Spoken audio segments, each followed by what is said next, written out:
The land down under has never been easier to reach. United Airlines has more flights between the U.S. and Australia than any other U.S. airline, so you can fly nonstop to destinations like Sydney, Melbourne, and Brisbane. Explore dazzling cities, savor the very best of Aussie cuisine, and get up close and personal with the wildlife. Who doesn't want to hold a koala? Go to united.com/Australia to book your adventure.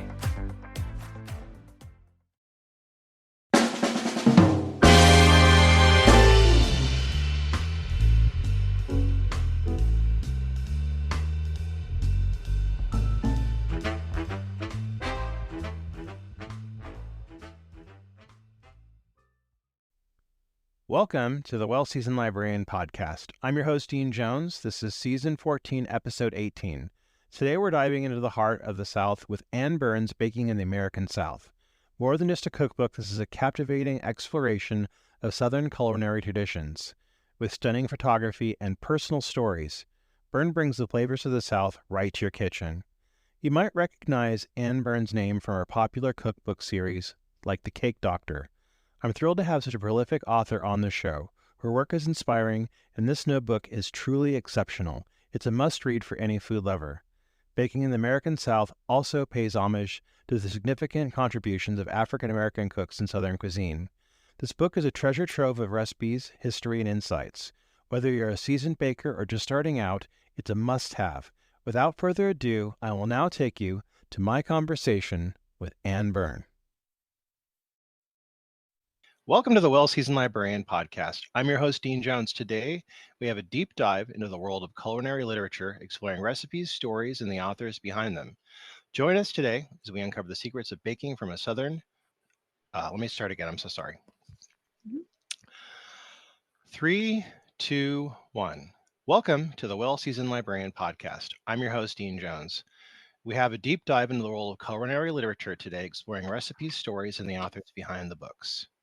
Join us today as we uncover the secrets of baking like a Southerner with today's guest, Anne Byrne. Her new cookbook, Baking in the American South, blew my socks off and is a treasured book in my collection already. Anne, thank you for being on the podcast. Oh, it's great to be here. Thank you, Dean. Can you share a little bit about your background and what sparked your passion for Southern baking? Sure. I'm a native of Nashville, Tennessee, and I lived in Georgia for about 20 years, working, going to school, and then working, and in England for a year. But I moved back to Nashville, and that's where I've written cookbooks and raised a family. And I really believe, my books have evolved through the years, just as we have. And I'm interested in the sort of the story behind recipes. I've written 16 cookbooks. This is my 16th. And to me, a cookbook can be more than just recipes. And that's what interests me. And that's what makes me curious. And so with this book, I get to really focus on my home region and approach a Southern baking book in a completely new way. So you have a new cookbook out, Baking in the American South, which I love quite a bit. It's a comprehensive look at the region's baking traditions. What inspired you to undertake such a vast project? Realizing that no one had written this book, and no one probably had my same curiosity or had an interest in looking at Southern baking as a journalist might do, because I've always written for newspapers, and that was my first job out of college, was being the food editor for the Atlanta newspapers.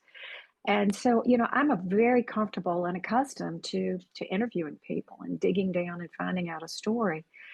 And so that's what I'd wanted to do. I wanted to look at the South through all of its sort of brokenness and imperfections.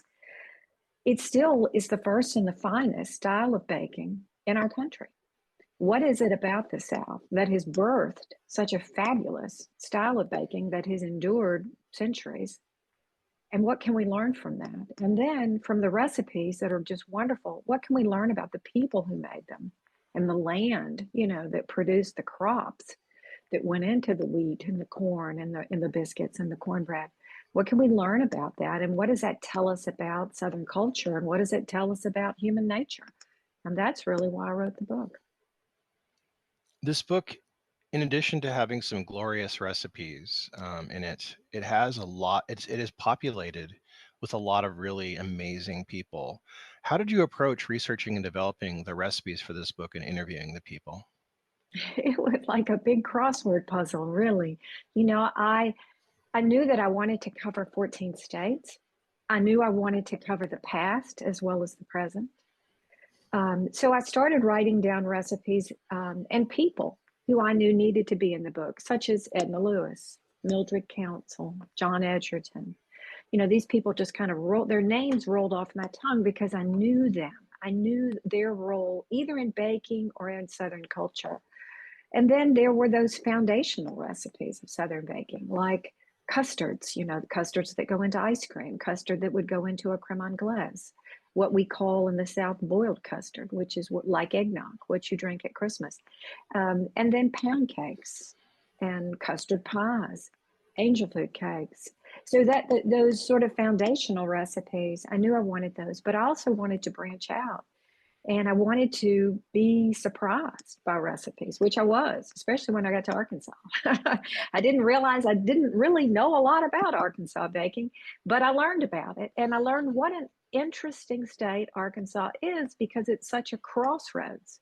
Think Yeah. about where it's situated geographically in our country. It's a crossroads. So what do you have when you have a crossroads? You've got highways. And what do you have when you have highways? You have tractor trailer trucks. And then you've got places, diners that that open because the truckers need to eat. And what do you serve them when they come in? What do they want? A slice of pie. And pie, that surprised me, but it really shouldn't have. And all the cherry nut pies and the possum pie, which is really just sort of a highly smothered chocolate pie, just a wonderful recipe. I loved the nature where that Arkansas was someplace between Tennessee and someplace between the West, Yeah. and I love that. So I think it was those surprises. And in Florida, same thing. Florida was fascinating. I mean, it was hard to extract a lot of recipes out of Florida, I'll be honest with you, because, as they say in Florida, the further north you go, the further, the more southern it is in Florida, which is true, that the panhandle and the northern part of the state are as much like southern Alabama or Georgia. Not so much. The rest of the state is like an island. And it was dependent on canned goods and preservation. That's why the good old key lime pie came out of Florida using sweetened condensed milk before refrigeration. So I think it was those surprises that really kind of kept me going. Loved it. Can you share any of the things that kind of surprised you in your research and your interviews? Oh yeah, I think it's where history and food, our history and a recipe that we still make today sort of collided. One example is with the railroad system in throughout the South and throughout the country, really. And so in the 1930s, railroads were starting to crisscross the South in specific ways, and it was really all based on need. And at that time, bananas were becoming to be imported from Central and South America into Mobile and New Orleans. And so the railroads, specifically the Illinois Central Railroad, they introduced early refrigerated cars to ship the bananas north to New York and other places. And there was a switch point in the railroads around the middle of Kentucky, around a town called Fulton, Kentucky. And it was such an important junction in the railroad line that they built a distribution center there for bananas.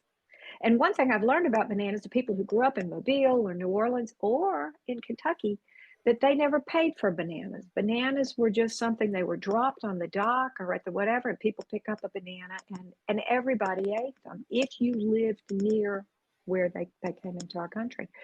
And so out of great coincidence, I see that some of the first recipes for banana pudding, which is much beloved in the South, came out of Kentucky and came out of Central Kentucky. And the first printed recipe was in a 1903 Kentucky cookbook.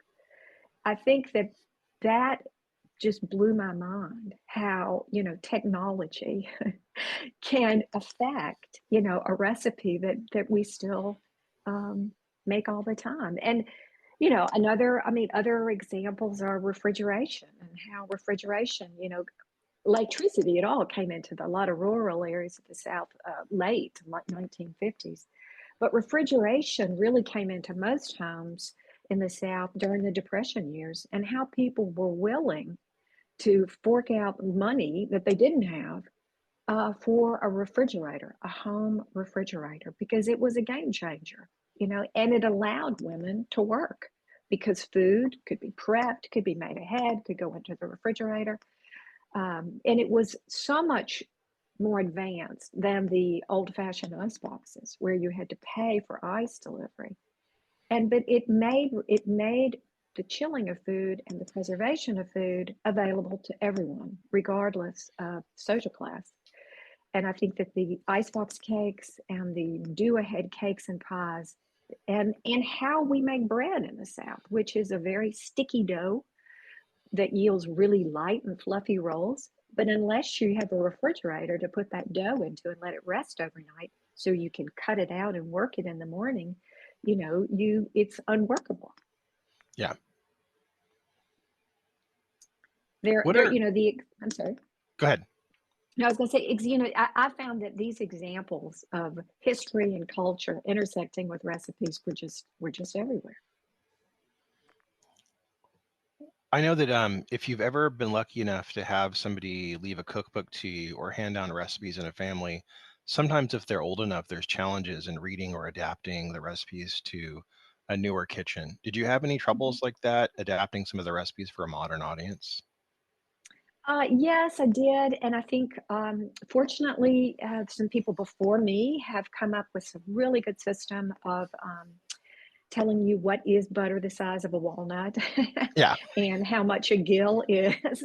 So, and actually I share those equivalencies at the beginning of the book, because I think it's really important, because I do encourage people to bake from their family recipes or from old diaries that they run across.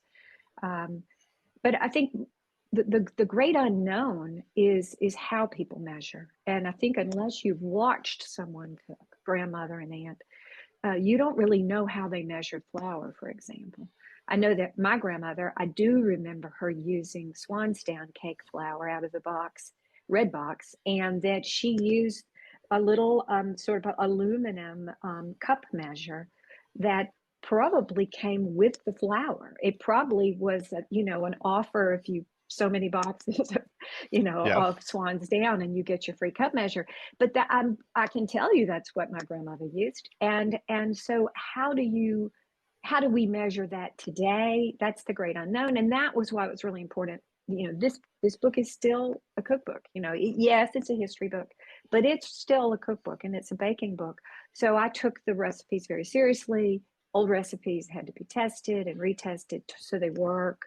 And with flour, I use both cup measures and grams, and offer that. Two ways of measuring, so that if you're comfortable using cup measures and it's always worked for you, or if you like the precision of a scale and you want to make 3 or 4 pound cakes at one time, then you can use the gram measurements instead. This book has so much in it, and it's just, I could talk about this book all day. Can we talk specifically, though, about the role of African American women in shaping Southern baking traditions? Oh, definitely. And that was forefront in my mind when I wrote this book, because, as I say in the foreword, women up until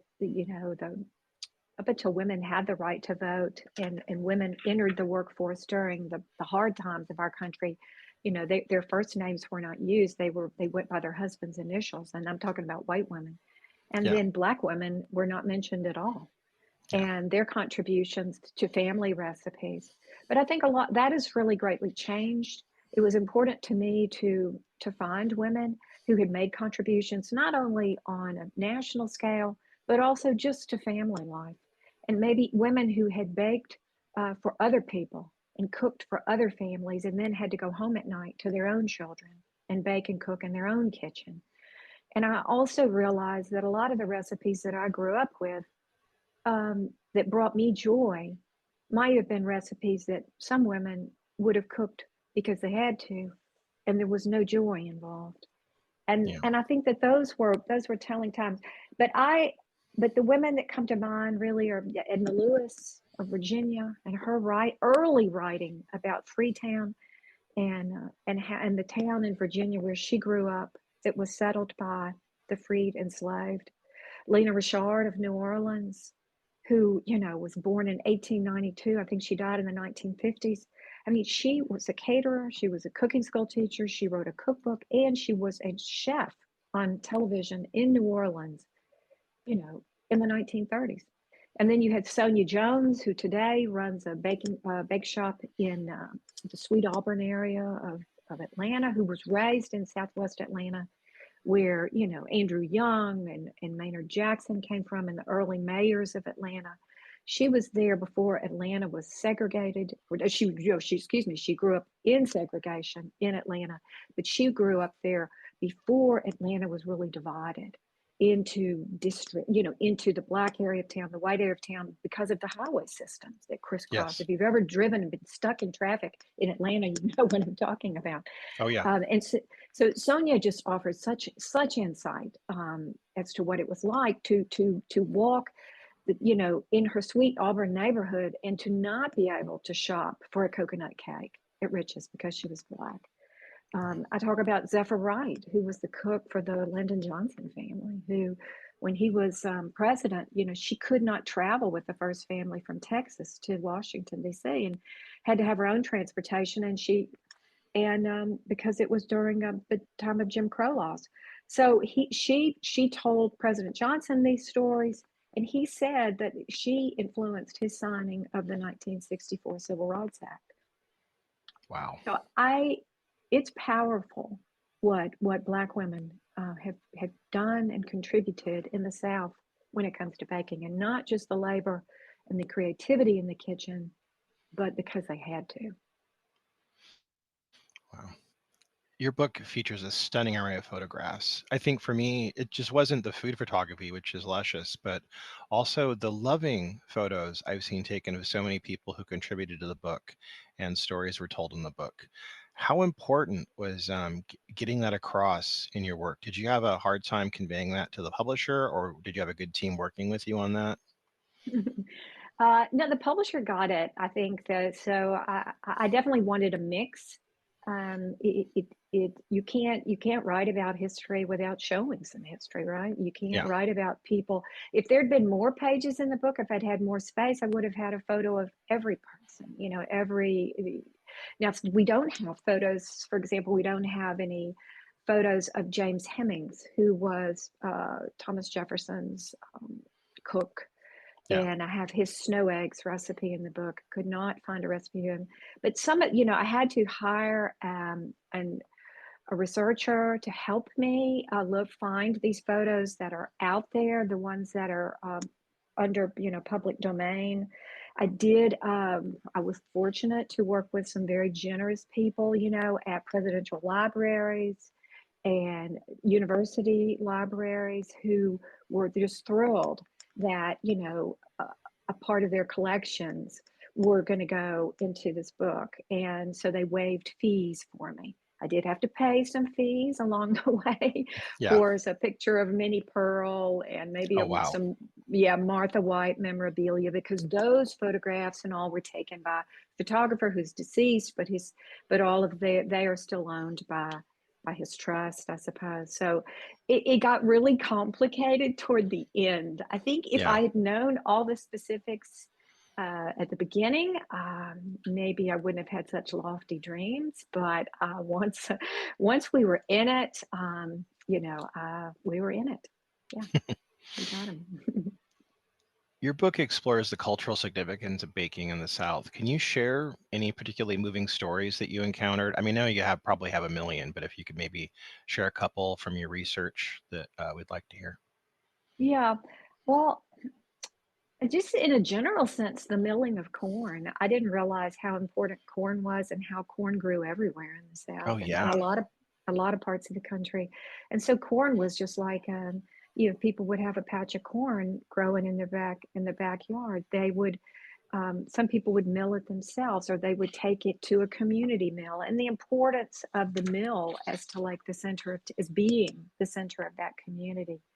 And I think because of that, you know, a pan of cornbread to me is really is really symbolic, of the pan of cornbread is really symbolic of baking in the South. And that's why it is the first chapter. It begins the book because it is everybody's bread. It's the bread that fed the South, you know, through the Civil War. It fed the South, and the South is mostly poor and rural. It is what came out of the South. That's the most significant story. And then the difference in the way that people sort of made cornbread their own, you know, whether they added sugar to it, whether it was made with white or yellow cornmeal, you know, whether they sweetened it with sorghum if they needed to, if they poured it into a skillet or they dropped it on a griddle, or they made it like my grandmother did, who had spent some time in Virginia teaching, and she was from Middle Tennessee, but she made spoon bread out of cornmeal, you know, which was essentially an early souffle. So I think that the importance of corn is probably the biggest. And then corn would go on to feed livestock, and it would make the drink of the South, bourbon.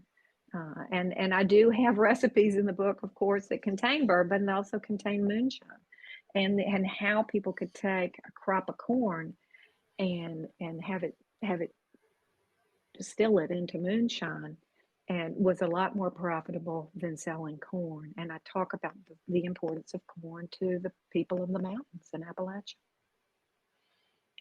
The portion of the book on cornbread is fantastic, and it really hammers home to me how food can be. It's like and Proust wrote in his one short story about the person eating the madeleines and how it brought back memories. For me, cornbread does that. And I think it's just so funny how divisive cornbread can be. And like, I remember people being disparaging of other people for how they made their cornbread. And it's just something that I just really loved about the book. And I think I was very taken back to, it just evoked so many memories and feelings for me. It was really amazing. Was there anything like that for you when you were doing the research that kind of brought you back? I know that for me, like for instance, my grandmother, you mentioned bananas, and my grandmother used to make banana pudding when I was a kid, but she made it with the cooked pudding that you can't really even find anymore. And she would make it with meringue on top of it, and she'd bake it in the oven. And I remember all my aunts and uncles just waiting for it. So like just impatiently couldn't wait till, you know, she got it out and it cooled for a bit, because it was molten. You couldn't eat it right out of the oven, but like she But had to that cool it. recipe's in the book, and Yeah. that's the way my Aunt Elizabeth made it. Yeah. And it just takes you back. I mean, is there anything like that for you that just took you back, that Oh, reminded you? definitely. Creamed chicken on egg bread took it back for me. That's in the cornbread chapter as well. It's one of the few savory dishes in the book, but that is the cornbread at the base of that recipe is an eggy. It has a lot of eggs in it, so it's almost like it's a very wet cornbread. Yeah. And you cut it into squares, and then you cook a chicken, and then you save the stock, and you do a saute of onions and celery, and you add the chicken back, or you thicken it with a little bit of flour, and you add your stock, and then your chicken, and you season it, and you pour this wonderful creamed chicken over squares of that eggy, moist cornbread. It's fantastic. And my mother would make that because it came from a restaurant. The recipe came from a restaurant in Nashville called Kleeman's, and which was very popular in the 1940s. And when she was young in the 1940s, she it was probably pre-World War World War II, and that's when she was growing up. And they would go out to Kleeman's, and they would go out to eat, and they would get chicken on egg bread. And then she started making it at home because, you know, she had the recipe. So I agree so much with you about how cornbread is such a great example of how we don't always have to make everything the same way. I mean, we don't have to make cornbread the same way. And I too I don't like the cornbread wars, because I believe how somebody makes cornbread differently I think that's really interesting, and it makes me want to know where they grew up, and I'll bet that was how their mother made cornbread, and it's probably because that's how her mother made cornbread. And so to me, that is the approach I took with this whole book, is that, we don't need one recipe, my recipe for cornbread. We need 24 recipes for Yeah. cornbread, from everywhere in the South, because there's 24 voices out there, and there's different ways to do this. And we don't have to be the same. And the beauty is found in the differences. God, I remember my father used to crumble up cornbread in a glass and pour buttermilk over it and eat it with an Yes. onion. And I'd Mm. catch him. I'm like, "What are you doing?" He's like, "It's wouldn't understand." He just would say, "This was like the best thing for." He loved it so much. He relished that. Well, you know who else relished that was Johnny Cash. Oh yeah, And Johnny Cash was from Arkansas. And my grandfather also, I remember him drinking buttermilk with crumbled cornbread, and he was from West Tennessee, which is right across the Mississippi River from Arkansas. It's very much a regional thing, whether you believe it or not. Yeah. yeah. I love that. Yeah. So, what can our readers expect from you in the future? Are there any specific baking areas you'd like to explore next? Wow, that's a good question. The quick answer is I don't know. I came out of this book with probably a dozen ideas on, oh, possible books, that could spring out of this, whether it's in its people or if it's cultural. Um, I'm not sure. I have a massive book tour that begins really soon, and I'm going to sweep across the South. I've got about 35 stops, and I think that has been my focus. And once I get back from that and I find out all the recipes that I didn't include in the book, because I know that's going to happen every place I'm going to go, someone is going to Yeah. tell me that I really messed up and I didn't include this or that. So I think I'm going to come back from that book tour pretty wet, knowing what my next move is, whether I stay in the South or whether I look at food, go back to looking at food in a more general sense. Well, I want to thank you for this, for being on the podcast and for making this book. It is so beautiful, and it truly is a treasured book in my collection. I want to let everybody know that Baking in the American South, 200 Recipes and Their Untold Stories, a definitive guide to Southern baking, will be out September 3rd. And we'll have links to you to get a copy pre-purchase through the bio in whatever platform you're listening to this on. And thank you for being on the podcast. I really had a great time talking with you, and I loved reading your book. And I'm sure I'm going to be reading it many more times. I love it. Thank you, Dean. I enjoyed it as well. That's all the time we have for today on the Well Seasoned Librarian Podcast. We hope you enjoyed our exploration of Ann Byrne's Baking in the American South. Thank you for joining us in this exciting conversation about the history of Southern baking. We have links to pre-purchase this book, as well as Ann Byrne's website and newsletter info in the bio. And as many other books available, like our Cake Doctor series, that can be purchased online and at all better bookstores. If you're inspired to try a new recipe, be sure to share your creations with us on social media. And don't forget to subscribe, rate, and review. Until next time, I'll see you at the library.